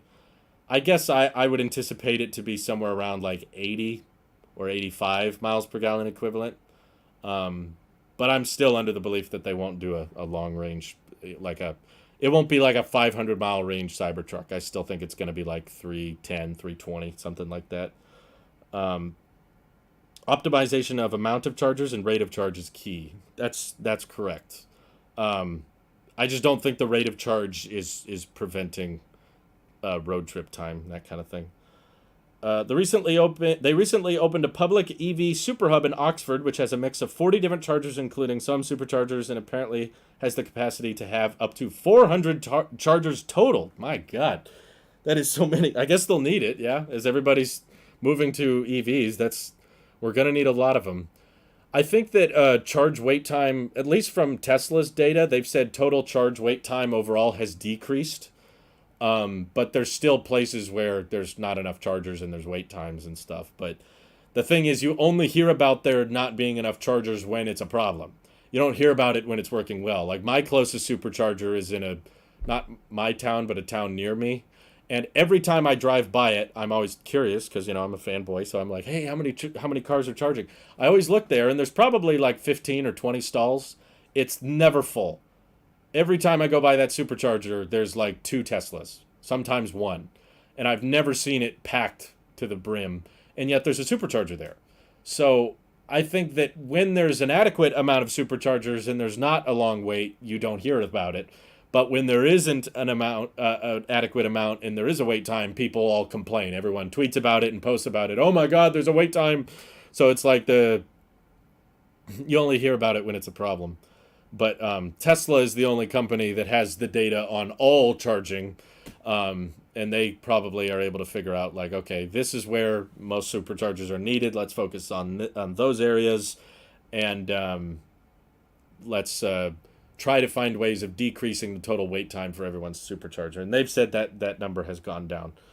BYD, you led, and it matters. That's kind of what happened. BYD is so dumb. They kept saying, we passed Tesla in electric vehicles. Just because they make hybrids that have batteries in them, that means that they knew exactly what they were saying. They were trying to turn that into a whole story, and they didn't. They know that didn't count. They had to have known that didn't count. But that was just dumb. Okay, Edgar says, I saw a range test for towing with Lightning. Very disappointing. Same thing is going to happen with the Cybertruck. I think if you were disappointed, you probably had your expectations too high because EV towing, I think, is just inherently always going to be a disadvantage um, until we have no shortage of batteries. There is a solution. There is a way to make EVs good at towing. We know what it is. It's just not sustainable right now. The solution is to build EVs with bigger battery packs. You know, if you can build a pickup truck with a 500-mile range and the towing takes that down to 250 miles, that's pretty reasonable. And, you know, we could build out charging stations that accommodate for pickup trucks that are towing and have pull-through stalls and that kind of thing. But right now, production capacity and lack of access to raw materials is what's preventing EV adoption. It's not demand and it's not even affordability. It's just we can't build enough of these things, and a lot of legacy auto and startups struggles to build them profitably. So the only way that they can become profitable and the only way that we can accelerate the transition is to find that balancing act of, okay, don't put too many batteries in the car because that's going to eat into your total efficiency and limit how many you can build. So that's the balancing act Tesla's trying to figure out. Like, I think a big misconception a lot of people have is that we haven't chemically figured out. We don't have the science to build an EV that can go 500 or 700 miles on a charge. No, we totally could. You could. It's like, it's not a space issue. Like, there were startup companies or research companies that packed in extra batteries to a Model S, and they got it to go like 700 miles on a charge, and you can just eat into the trunk space a little bit. You could just fill up the frunk with some extra batteries. It's not from lack of space or from chemistry. We have the technology to make an EV go just as far as a gas car, probably even longer. It's just a matter of, is that profitable and is that scalable? And right now it isn't. There's a lot of people that do not tow with pickup trucks. I know there's a lot that do, but there's enough demand for pickup trucks that are not towing great distances, for Rivian and Ford and even Tesla and GM with the Hummer. They can all justify selling electric trucks with a 300-mile range because there's enough demand for those. You know, it'd be one thing if you said, let's all build our electric trucks with 100 miles of range, but then no one would buy it. Now that's the limiting factor. That's preventing EV adoption. So I do think that eventually we will make EV trucks that are good at towing, even semi-trucks and stuff, but that will probably be last in the transition. As far as vehicles go, like cars and road vehicles go, you know, as far as pickup trucks and semi-trucks go, probably all the EVs that require less batteries, that are more efficient, like crossovers and sedans and even SUVs, those are probably going to be ramped up and built at scale before the pickup trucks that are great for towing. It's just going to take time. And if you are the type of person that just really needs to tow long distance with your truck, unfortunately, gas is basically just going to be your only option for a long time. Which sucks, I know. It's a bummer because gasoline is just so expensive and EVs have these great perks and acceleration and torque, and they're quiet and they're cheaper to run and that kind of thing. But for the company's sake, you just kind of have to focus on what you can scale at first. Many superchargers sit with ample stalls, especially after hours. Absolutely. I've been in my closest supercharger, which is really not that close to me, but it's a good 40-minute drive away. But even that one, I've never once seen it full. Even in rush hour, even at busy parts of the day, it's never packed. So I think there's a lot of superchargers like that, and you just don't hear about it. People don't tweet out, hey, this supercharger's empty. They only tweet out, hey, this one's got a big old line, and this is the long wait you have to deal with if you buy a Tesla. It just depends on your area. But yeah, the F-150 Lightning range is obviously not going to be great for long-distance towing because it's going to get cut in half. But it's important to remember a lot of people don't tow huge distances. You know, there's a lot of people that buy pickup trucks and don't tow, and then there's a lot of people that just tow across town. They tow like 50 miles to just help a friend move or to take some stuff to the dump or whatever, moving furniture or equipment from one place to another. That doesn't always have to be a cross-country drive. So the Rivian and F-150 Lightning, I think, could be good at that. So it's that last little sliver of use case that's going to be last. I have 85D looked at. Upgrade my battery to 95D. It will cost $12,000. Oof. Looked at upgrading. Locked to upgrade my... 90D. Wow. 12,000. I guess that's cheaper than a new car. I guess my decision on that would be like how good the rest of the car is, because I would be a little hesitant to invest $12,000 in my car if like the center console was slow and the seats were aging poorly and the display was laggy and that kind of thing. I'd be like, maybe I should just keep my $12,000 and trade in the Model S or sell the Model S and put all that money towards a new car. But if you prefer the Model S and all the other parts about it are working fine except the battery, then I guess that could be worth it. It's just going to depend on, like, at what point does the range get bad enough that you would consider spending money on it? Because I'm very curious to see how our Model 3 ages. I'm really interested to see, like, how... I know that lithium iron phosphate is supposed to degrade slower. So I'm like, will there be a point where my range is better than people with Model 3 long ranges because they've had more degradation than me? That would be really fascinating. It's like, if you plan on driving the Tesla like 200,000 miles, then you'll actually get longer range on the LFP pack than the long range pack. I don't know if that's true, but it'd be interesting if it was. And the charging to 100% thing. But I'm like, okay, if I can go over 250 miles on a charge, I don't think I'll have much interest in replacing the battery pack. Even 200, like, for driving around town, it's not going to be a big deal for me. I guess it would be like a road trip because my family lives out of state, and you can drive there in one day. It just takes a long time. But I'm curious if that drive, like how much longer it would become if my battery health had deteriorated by like 80% and that kind of thing. Does this mean the semi rated at 500 miles will actually become more like 200 with all the weight? No. They said when they unveiled it that the 500-mile range is with a max payload. There's no point in advertising the range with no payload. That would, because semi-trucks are literally designed to have a payload. No one's driving. It's very, very rare to drive around a semi-truck without a payload. So when they unveiled it, they said those were the range figures with cargo, which will require massively big battery packs and a very efficient powertrain. So that's why they went all in with aerodynamics on the semi, because that does make an impact. But I have to be honest, because of the backlog right now, because of how long it takes to get a new Tesla, and the semi's been delayed several times already, I'm very convinced that the Tesla semi will be delayed the most. It could easily get pushed into 2025, 2026. It could be a very long time before they actually start building the semi, because all of those batteries that it will require are just objectively always going to be more profitable in smaller vehicles. It's going to be way more profitable to put those batteries in a Cybertruck or a Model Y than a whole semi-truck that's going to require 500 kilowatt hours, 800 kilowatt hours, maybe 1 megawatt hour battery pack. That's 10 Model S's worth, and you could sell 10 Model S's for over $1 million compared to the Tesla Semi, which you're going to sell for maybe $200,000, $300,000. I think there should very likely be price hikes. Don't expect Tesla to honor the pricing on the Semi. They said it would be like 150 grand for the standard range. Doubt it. Super doubt it, just because of how many batteries it's going to use and the cost savings. You can factor in the fact that companies are buying semi-trucks. Very few individuals actually buy Tesla semis.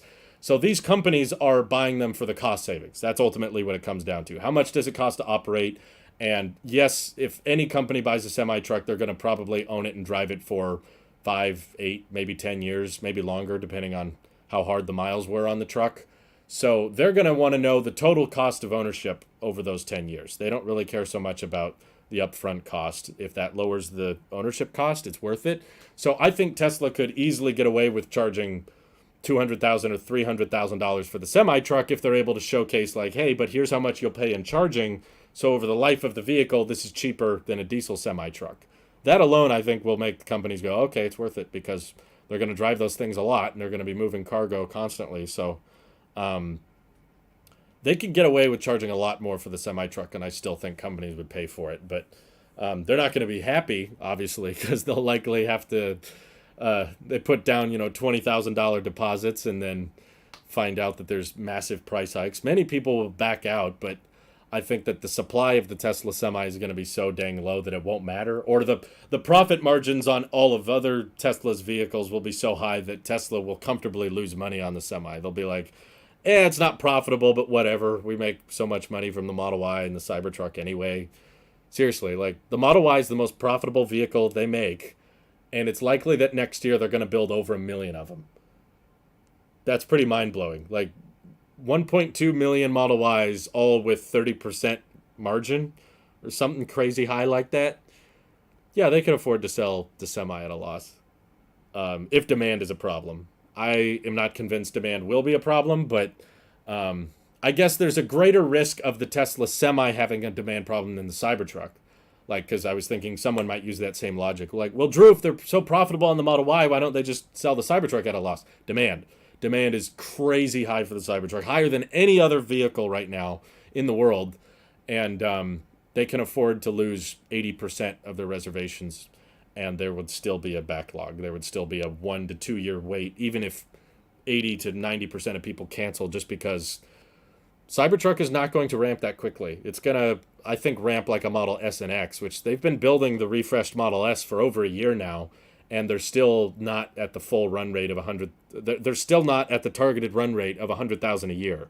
They're currently, I think, at the run rate of 60,000 a year, and the Cybertruck is, in my opinion, a more complicated design with a larger battery pack than the Model S.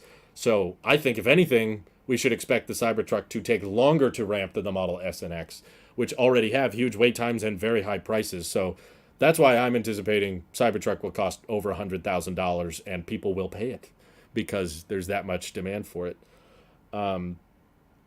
Let's see. Oh, Ray gave me some numbers here. Cool. Right now, my 85 has 250 miles of range from 270. It lost about 8%, 22% left. I have MCU2 in car, only a few things I wish it has. 90D gets 294 miles.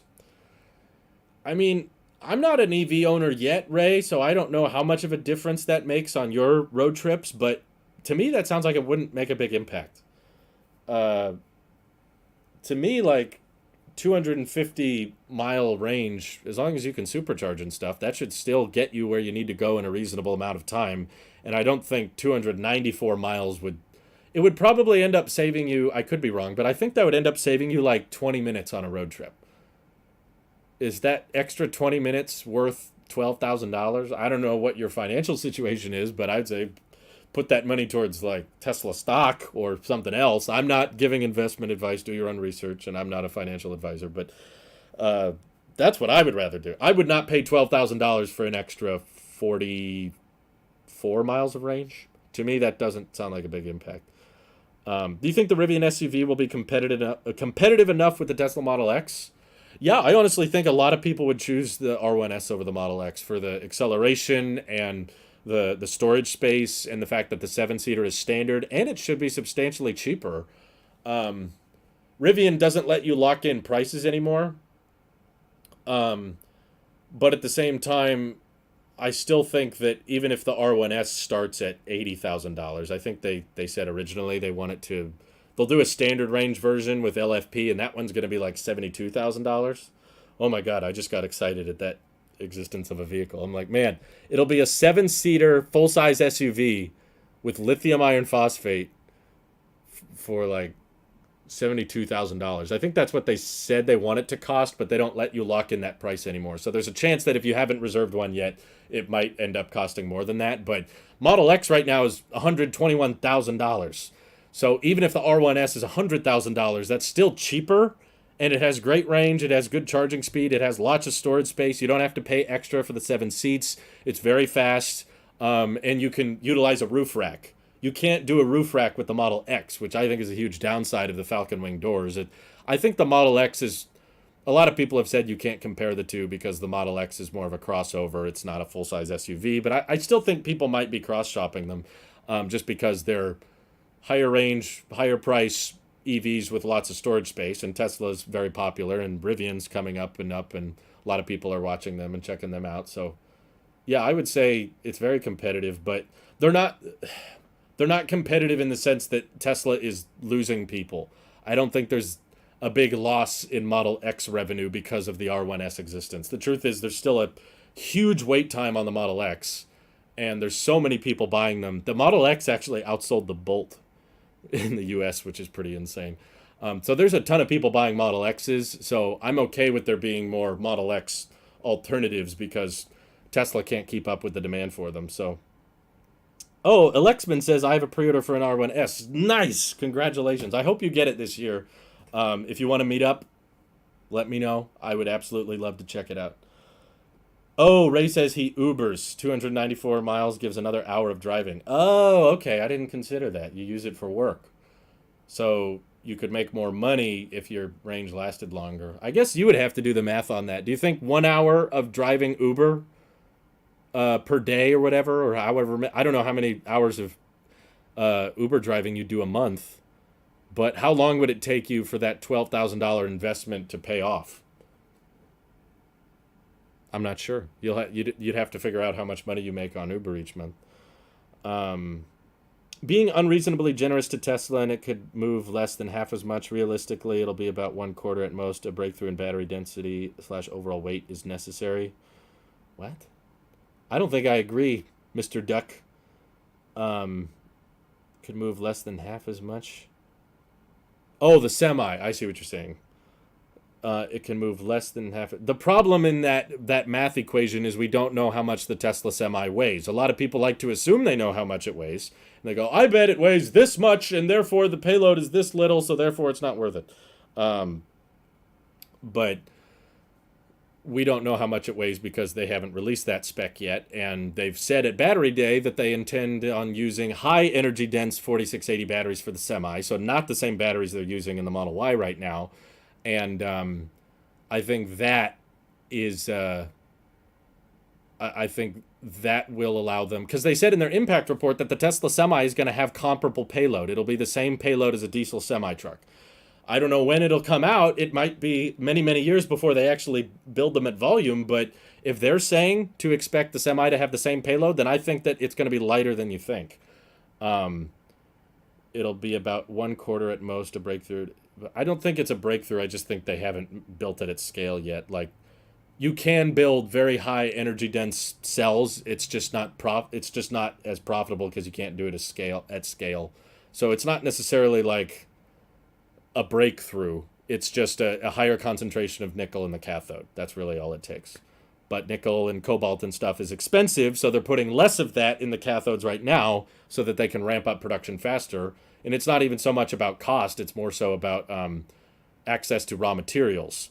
There's only so much raw materials they can pull through right now, so you use less of those energy-dense materials in the battery pack so that you can scale up production quicker. Once they get more into the mining business and have more access to raw materials, they'll be able to build cells that let the Semi go on greater distances. I believe it can be done. I don't think it's a limitation of physics. It's just a limitation of cost, and Tesla's always weighing, and with very extreme focus, Tesla's always figuring out what gets us closer to accelerating the world to a sustainable future faster. And I think they're right in assuming that just building, 5 or 6 Model Ys instead of one semi-truck likely accelerates the transition quicker. Like, yeah, the semi-truck counts for a larger amount of the emissions, but you wouldn't be as profitable with it, and you wouldn't build as many, and building more Model Ys is probably a bigger impact. Model X in the UK no longer even shows price, just allows you to pay £100 for a fully refundable pre-order. Wow, that's how bad it is. I'm trying to figure out, like, they've increased the run rate, obviously. In Q2, they hit over 16,000 produced. So they're not at the full run rate of 100,000 a year, but still, they're building a lot of those things, and they still can't keep up. EV Uber driving is awesome. Way better tips, far less energy costs. Yeah, I read about that. Someone that was doing Uber driver regularly, like, bought a Tesla, and then they got, like, way more tips, which is pretty awesome. Sorry, read my previous comments. There's a lot of people with different subjects going on, so I apologize if I'm missing it. The load capacity will be far lower than ICE semis, even if they were way cheaper to buy and run. Logistics companies won't want them. What matters is load capability / reliability. Well, I would say the Tesla Semi likely would win over in reliability because it would have less parts, less complexity. It wouldn't have oil changes, brake pads, or as fragile windshields to worry about. There's no gearbox. There's no transmission. So all I'm trying to be clear on, Anonymous Duck, is that you're saying Tesla is lying about the Semi. All right. I'm not saying you're wrong to say that. I'm just trying to make sure you understand what you're saying, because in their impact report, in their latest statements about the Tesla Semi, they said the payload capacity would be equal to the diesel Semi. So either Tesla is lying or you're missing something. And regardless of what the scenario is, we don't know what the weight of the Semi is. So it's hard to know what the load capacity will be when, there's still a lot of components and parts they can leave out. And there's, as we've seen with Tesla and their structural battery packs, I mean, just watch the 4680 teardown that Sandy Monroe did, or Monroe and Associates did on their YouTube channel. Tesla can be very, very creative with casting presses and structural packs and figuring out ways of making the vehicle more efficient. And when efficiency matters, and Tesla is coming forward publicly and telling reservation holders and telling everybody, hey, these semi-trucks will have the same payload capacity as diesel. Maybe it's because they know something. Maybe it's because they have a design and they figured out a way to lower the weight and still accommodate for a high energy dense pack that doesn't take up that much space or weigh that much. It's possible they have that figured out, especially if they're willing to put their foot down and say, yeah, the payload will be the same. I also think it's important to acknowledge that not all semi-truck payloads are weight restricted. Many of them are volumetrically restricted. So like a truck moving around a bunch of Frito-Lay's chips is not limited by how many pounds the semi-truck can tow. It's limited by the volumetric space of the trailer. Because obviously Lay's fills most of their chips with air, or Amazon moves a lot of cardboard boxes around, but not every one of those cardboard boxes is filled with lead. A lot of those packages are filled with packaging and plastic pieces and components. There's a lot of payloads that are not running at maximum at all times. So I think another misconception people have is, well, the Tesla Semi is a failure because it doesn't solve every single semi-truck's use case on the road. Because some semi-trucks need to go, 1,200 miles on a tank, and they need to tow, 80,000 pounds everywhere they go. That's not every single use case of a semi-truck. There's a good argument to make that a lot of semis are carry around stuff that are not at max payload. They're just at the maximum volumetric space that the trailer can hold. And even Tesla has mentioned that a lot of semi-truck routes are less than 250 miles. So because 80% of routes are around 250 miles, the idea with getting 500 miles of range is you can bring the payload to its destination and bring the truck back on a single charge. And then as long as you're able to charge the trucks at the warehouses that they're parked at, you don't even have to stop at a mega charger, which makes a big deal. So I think it can be done. It's just a economics thing. There's so many people that want batteries right now. So many people buying Model 3s, Model Ys, and S's and X's. And it's like when there's so much demand for high margin vehicles like that, there's really no point to bring the Semi to market right now. But it's not a physics issue. Okay. Tim says the increased tips with Tesla Ubers shows the incredible brand strength when someone gets into the cabin. A counterpoint to all of that, ask for more interior features. The custom in-house made comfy seats are great for ride sharing and give a luxury feel without unicorn leather. Yeah, I think I have to agree with you. I mean, I know that some people don't like it, but the sales speak for themselves. Tesla is spending nothing on advertising, and there's still tons and tons of people buying these cars, and Tesla has never built more than right now. They're building more than they ever have before, and the wait times still aren't going down. So that says they're doing something right. And, Tesla does not have the highest range anymore. The Lucid has them beat with that, and they don't have the fastest charging speed. Porsche and Lucid have faster charging speed than Tesla, and Tesla does not have the cheapest models. Chevy Bolt is cheaper. VW ID4 is cheaper. The Mach-E, in certain scenarios, is often cheaper than the Model Y.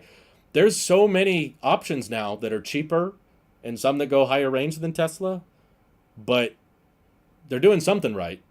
So I think the competition should look at that and say, hey, maybe people like the minimalistic interiors, and Tesla is able to build vehicles more profitably by keeping the design simple and streamlining things. And maybe other companies could ramp up and catch up to Tesla if they took some design cues and figured out casting press technology and how to ramp that up, and how to use less batteries with better powertrain efficiency and that kind of stuff.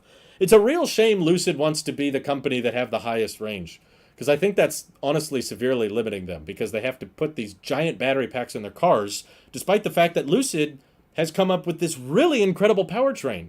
Seriously, like Lucid has this fantastic, compact, lightweight, super small, super efficient powertrain. The only reason they're not able to sell a car as profitably is because they insist on the range being 400 or 500 miles. If you just compromised and said, you know what, we'll give you the 350 kilowatt charge speed, but we'll just give you like 300 miles of range, they could use way smaller battery packs and probably ramp up a lot faster because they wouldn't need as many cells in each vehicle.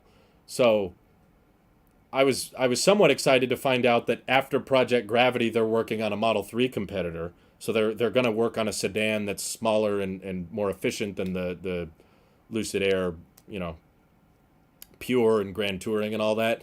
I was like, I think you could have gotten started on that a lot sooner. I don't think we need another SUV. We've got so many SUVs on the market. And the Project Gravity is going to be like a $200,000 SUV. I just hope that business model is sustainable, because I have a feeling that they're going to continue to burn through a lot of cash. And because they're ramping so slowly, they're going to run out and go bankrupt a lot faster. When will Tesla start using FSD to load cars on ships? That would be interesting. No, that's a really good idea. I don't know why they don't do that. Maybe the software required is too weird or something. Because it is an edge case. It's not something most people do with their car, but it is something that Tesla has to do a lot of at their factories. So I don't know, but that's a good idea, Green Pad. I wish they would do more of that. Let's see. If Tesla really cared about sustainability, Musk/Tesla would be all about public transport. It's a business first, not a bad thing. 2.5 tons of plastic metal will never beat trains and bikes. Also buses. Public transport does not eliminate the demand for cars. I've had this discussion 100 times in our Discord. Even the best public transport in the world, if you name a city with great public transport, there's still a crap ton of people buying cars there. Public transport is great for some, but it doesn't replace the need for a car for many. In fact, most. Because people use cars for much more than transportation. That's the one point I keep trying to double down on. If all people used cars, if all you used cars for was transport, then people would buy the cheapest, most aerodynamic, most gas efficient, cheapo Honda Civic you could find, and that would be the best-selling car. But guess what? F-150s sell at extreme volume. Chevy Silverados sell at extreme volume. Toyota RAV4s sell at extreme volume. SUVs, crossovers, pickup trucks all sell really, really well, and it's not because they're more efficient. It's not because they're cheaper. It's because people use cars for transporting people and cargo and bikes and boats, and they like camping with them, and they like having more space, and some people like having that design, and they like the acceleration or the torque or whatever. There is so much demand for vehicles, even in places that have public transport. It doesn't take it away. Even Europe, who has a ton of great public transport, still sells like 600, 700, no, not, that's the number of people. They sell millions of cars. They sell so many vehicles there every year. There's still a ton of demand for cars there. Tesla does not pretend public transport doesn't exist. There's just not that much they can do about it. I mean, they're a private company. You expect that the private company should come up with a way for the public to have more transportation. That's on the government of the area. That's why it's public transport. If Tesla makes it, it's not really that public. And you still need a crap ton of batteries regardless. People also just, especially families or in places with drastic weather, which is a lot of places, you don't want to ride a bike in the rain, or you don't want to ride a bike when it's 100 degrees outside, or if you have a family. If you're a family of 4 or 5, which is a very common thing, going on the bus It feels sketchy.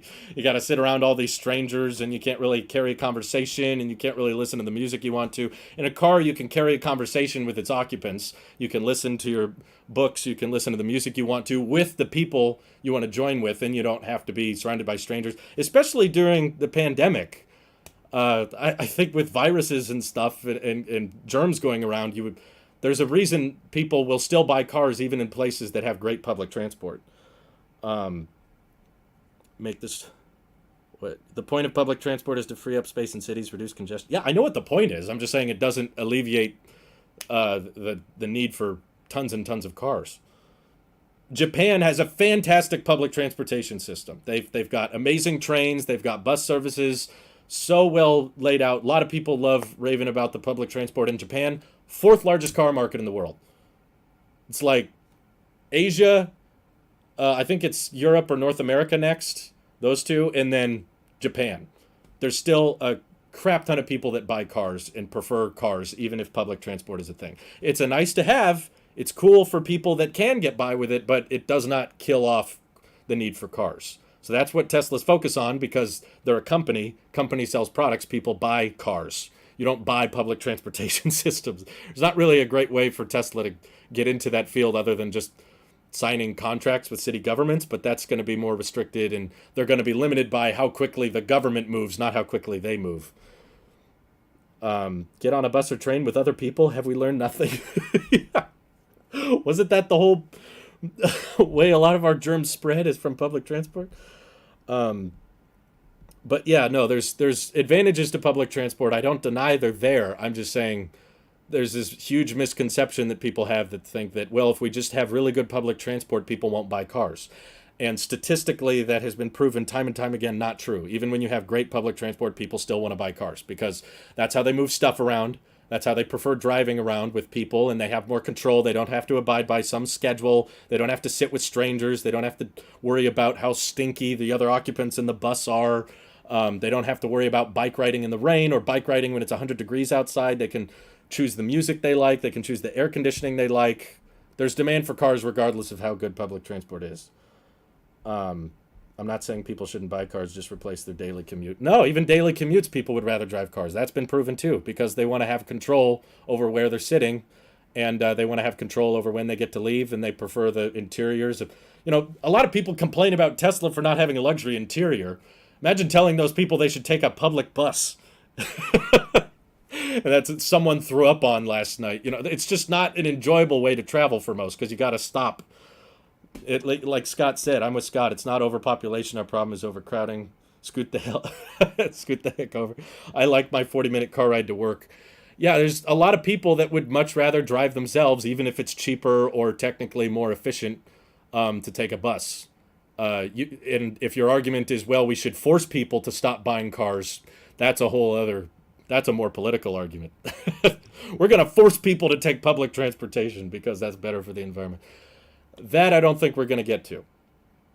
I can't take the train/bus from where I live to get to work. Cars are still needed for people like me who don't have that option. Yeah, there's a lot of cities and places that just, it's not only is it not practical to try to live in an apartment that's close to your work and close to a bus route that you can walk to and then it'll drive you to your work, but it's also just not desirable.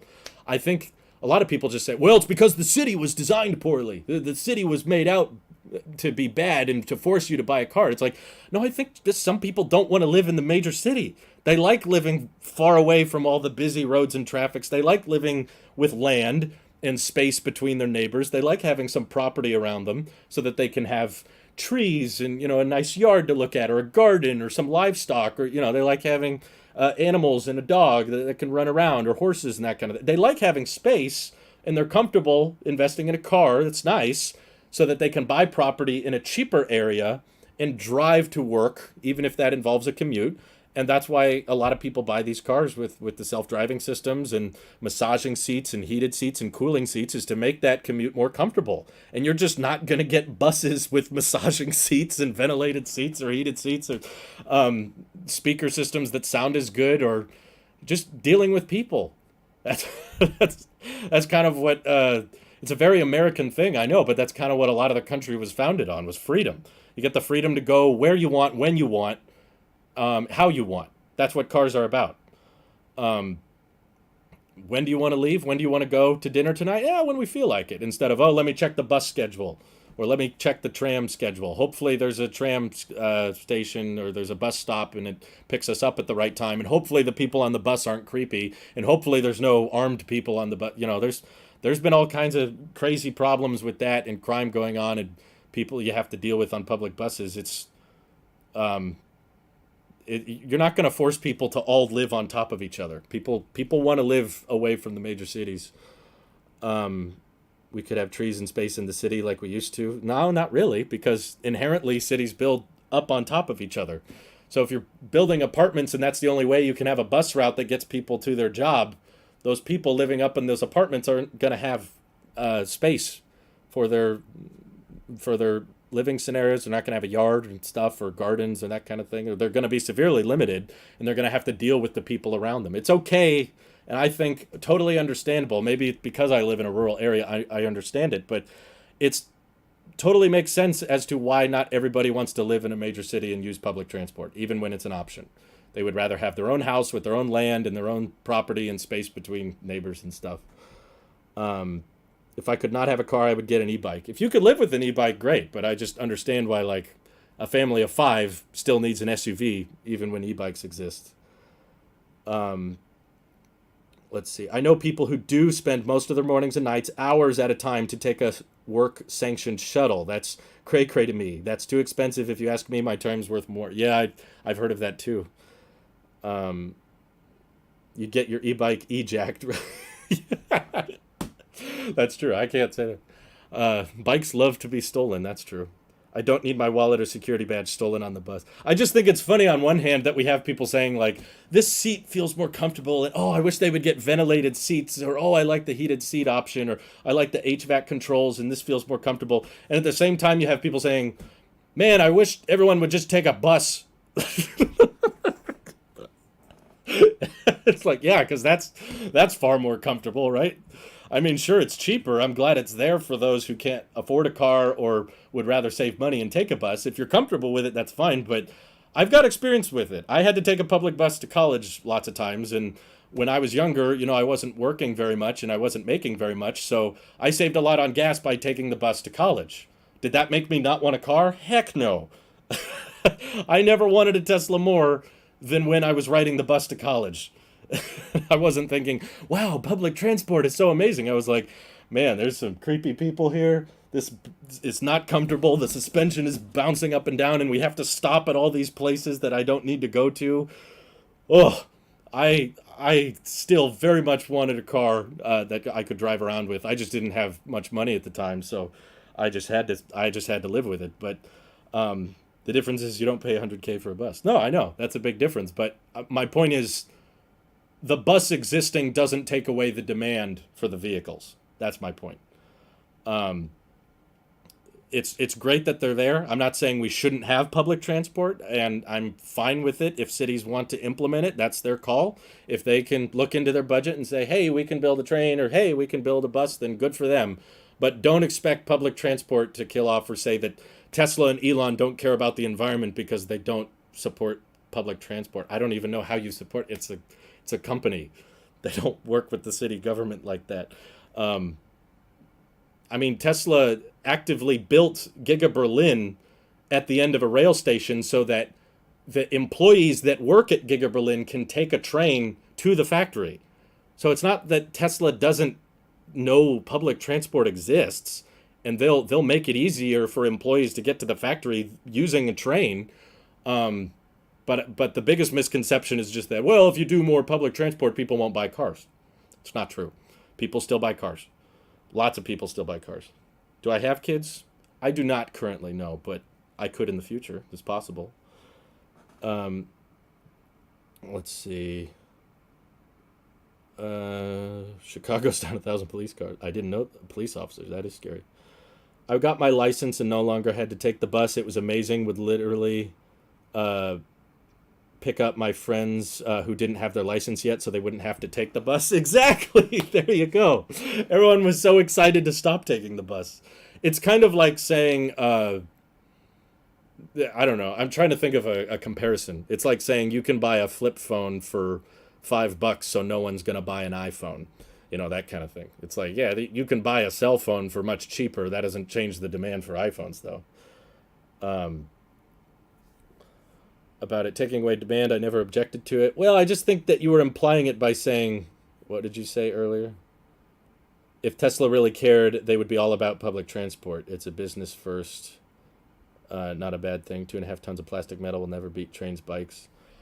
Well, that implies that bikes and trains are the better solution, or Tesla should be focusing all their efforts on bikes and trains, and I don't agree with that. Also, public transport acceleration is going to be dependent on city government budgets, not based on customer demand. So I don't think, even if Tesla from the beginning dedicated all of their production towards making e-bikes and buses, they would not accelerate the transition to sustainable energy as quickly, because that transition would move incredibly slowly compared to that of vehicles. People buy, what is it, like 60 million, 70 million cars a year, something like that. And that accounts for a large percent of emissions. You don't fully become a man until you have kids. It turns on a maturity switch people don't know they had. I'm sure it does. No, I don't take that lightly. I don't know if I completely agree with that, because there's some older guys in my life that I have a lot of respect for, that have so much knowledge and so much wisdom that they've given me over the years, and they never had kids. They just chose not to, and decided that wasn't the lifestyle for them. But I wouldn't say you're not a man until you have kids. I do agree that is a massive change in your life, and it's a big decision and a big commitment, and it'll probably change everything about your schedule and your life, and it'll change your perspective on things and your work ethics, and it'll change everything. But there's a lot of men I respect that didn't have kids, so I wouldn't go that far. But the biggest problem with the car-based infrastructure culturally is that it leads to endless expansion. See Metro Detroit. I know there's downsides to it, but I don't think there's a better solution. Like, I agree, like, it's annoying that when everybody has a car, parking is a nightmare. Like, I love living in a rural area because I never have to worry about parking. But when I go to a big city, it's really annoying when there's nowhere to park. And I understand that if I took a bus or a bike, that probably wouldn't be as big a problem. But if the solution is everybody just ride buses together, I don't think that's better. I think that's a cure that's worse than the disease, basically. I would rather have a parking problem than everybody ride the bus and no one own cars.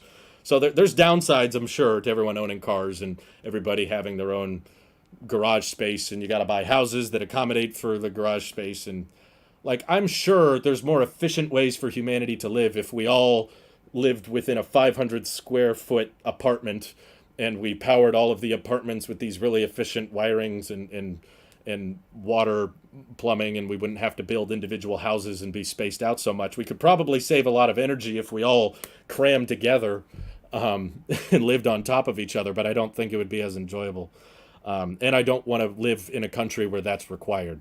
I don't want to live with a government that says, you have to take the bus, you can't own a car, you can't own land, you can't live in a space that does. I'm not in favor of that. Mark says, and my kids deserve their own transportation, so have to get a Tesla, for them eventually. Well, it is expensive, but it's the safest way to transport yourself, probably. Do you think more Teslas will be used by the government, police force, reserve, etc.? Well, the federal government doesn't like to acknowledge Tesla's existence, so maybe not so much the federal government, but a lot of police stations have started using them. Yeah, they make a lot of sense. They're very practical and fast, and they lower cost of ownership. So my life changed a lot getting married and having kids. Yeah, my life changed a lot just getting married, and I'm sure it'll change even more having kids, but we're not expecting to do that anytime soon. The annoying part is not only finding a space to park, but most importantly, a space that you don't have to pay for or is restricted. Yes, there's downsides. I'm not saying cars are perfect, and the parking thing really is annoying, and trying to get a house or trying to buy places that can accommodate your cars is annoying. But again, I don't know of a better solution to handle public transport, because I totally understand and respect the idea that you want to not live in major urban areas and you want to not take the bus everywhere, and you don't want to have to take a train everywhere or ride bikes everywhere. You want a vehicle, you want a vessel that you can customize and make the way you want it, and you want it to be comfortable, and you want it to have good sound system, and like it can take you on a long trip, and you want it to be fun to drive, and you want a place to store it. I understand that, and I haven't heard of an alternative that sounds more entertaining or more comfortable. Well, if we all just rode buses everywhere, now I gotta share my vessel. I gotta share my vehicle with everybody else in the city. Yeah, no, I don't trust the others in the city to take good care of stuff. People do not take good care of things that they don't have to pay for. So, or they don't pay very much for. So that's why public transport typically is not very well maintained or never as comfortable as just owning your own car. Let me just take my horses on a bus and train. They'll love it. Right, and I don't want to live in a country where the government says Mike can't own a horse if he doesn't want to, or I have to live in a place where my neighbors are right on the other side of the wall. I want to own a house that has space between me and my neighbors. That's what I prefer. Tesla who? Thank you for the super chat again, Taker10. VW begins domestic ID4 production this year. Finally. Oh, that's great. I hope they can catch up on demand. That's wonderful. Trolleys and light rail are pretty cool. Tokyo and Japan do a really good job. The problem is American culture and the crazy amount of space gives people the excuse to live unsustainably. I don't know if I agree with American culture is the problem.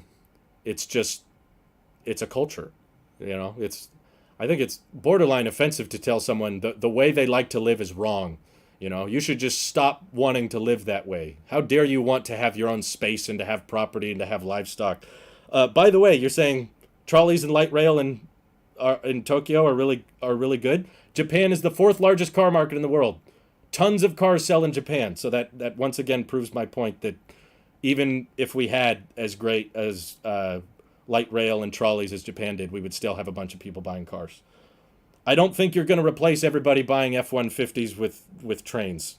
The reason they buy F-150s is because they want a vehicle that can tow and because they have payloads. People like working on projects, people like going camping, and it's a bigger country. Japan is very crammed compared to the United States, so it makes sense that the culture is more accustomed to things being closer together, whereas if you live in a place like Texas or Oklahoma or Florida, you're used to long distance drives, long distance road trips, and that's probably just not going to be as interesting or as desirable in America because of the way the country's laid out. So I wouldn't say that the culture is wrong. How dare you desire those things? It's just they grew up in a different place. There's farming and there's agriculture, and that's just what more people are interested in. So I wouldn't say it's wrong or a problem.